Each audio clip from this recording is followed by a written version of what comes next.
दिल्लीत जागा वाटपासंदर्भात इंडिया आघाडीची बैठकीसाठी उद्धव ठाकरे, आदित्य ठाकरे, राऊत दिल्लीत दाखल। महाविकास आघाडीतील तिढा असलेल्या जागांवर होणार चर्चा। इंडिया आघाडीची दिल्लीत लोकशाही वाचवा रॅली। इंडिया आघाडीतील सर्व घटक पक्ष रॅलीत सहभागी होणार। केजरीवालांच्या पत्नी सुनीता केजरीवाल ही राहणार उपस्थित। उद्धव ठाकरे आणि आदित्य ठाकरे दिल्लीत दाखल। इंडिया आघाडीच्या लोकशाही बचाव रॅलीसाठी राहणार उपस्थित।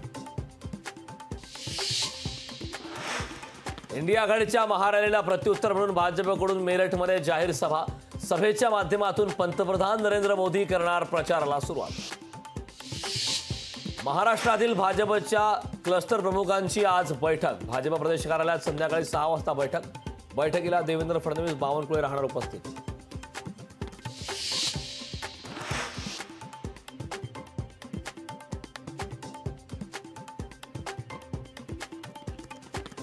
काँग्रेसच्या केंद्रीय निवडणूक समितीची दिल्लीत बैठक। सांगलीमध्ये मैत्रीपूर्ण लढत करायची की मित्र पक्षाचा उमेदवार मान्य करायचा याचा निर्णय होणार।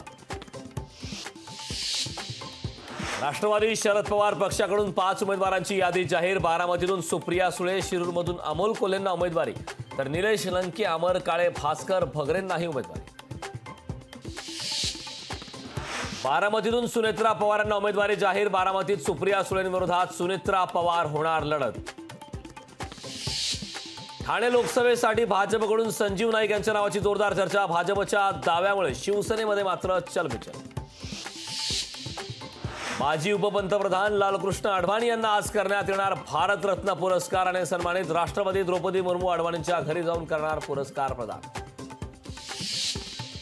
मेगा इंजिनिअरिंगची 60% देणगी भाजपला। निवडणूक रोखे खरेदीनंतर सरकारी कंत्राटी मिळाल्याचा एक्सप्रेस समूहाचा दावा।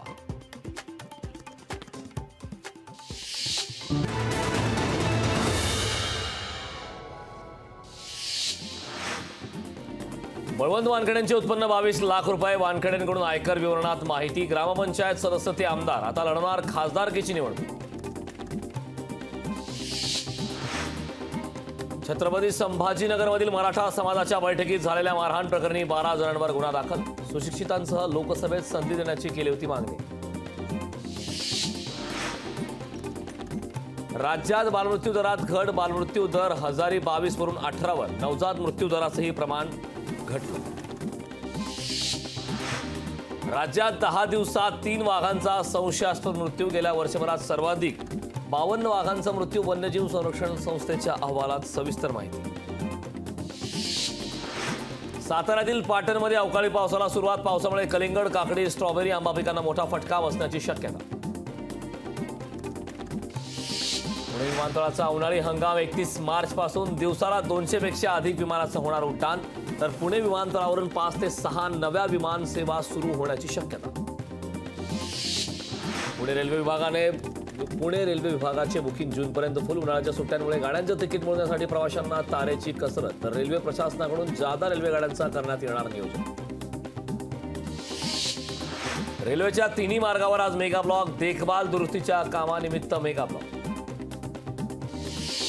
शरद मोहोळ हत्या प्रकरणात आरोपपत्र दाखल करण्यासाठी 30 दिवसांची मुदतवाढ। 15 आरोपींविरोधात आरोपपत्र दाखल करण्यासाठी विशेष न्यायालयाकडून मुदतवाढ। लखनौ सुपर जायंट्सच्या मयांक यादवची पदार्पणात जबरदस्त कामगिरी। 3 विकेट घेऊन पंजाब किंग्स 11 विरोधात लढाईत महत्वाचा वाटा। यंदाच्या IPL मोसमातला टाकला सर्वात वेगवान चेंडू।